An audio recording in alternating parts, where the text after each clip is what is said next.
Buổi sáng cuối ngày nghỉ lễ thì mọi người đi đâu làm gì nè? Chứ còn em thì sáng ra thăm mấy cây mận có trái ngoài vườn á, chứ biết làm gì giờ ha. Bây giờ thì em cũng có quay cho mọi người xem cây mận giống Pinocchio này đang có một chùm trái đó mọi người. Mà bữa nay ra thấy nó có gục một trái trong cái túi rồi. Nó gục rồi. Nít tầm. Đây nữa nè. Giờ em sẽ múc ban cho mọi người xem thử nha. Nhìn màu trái nữa nè.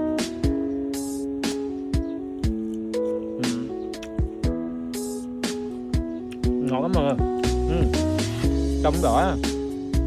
Ơi ăn á, thì nó ngọt giòn nha, nhưng mà thực tế trái này chưa có già đâu. Khi mà nó già nó sẽ chuyển qua cái màu đỏ đô đó mọi người ơi. Với lại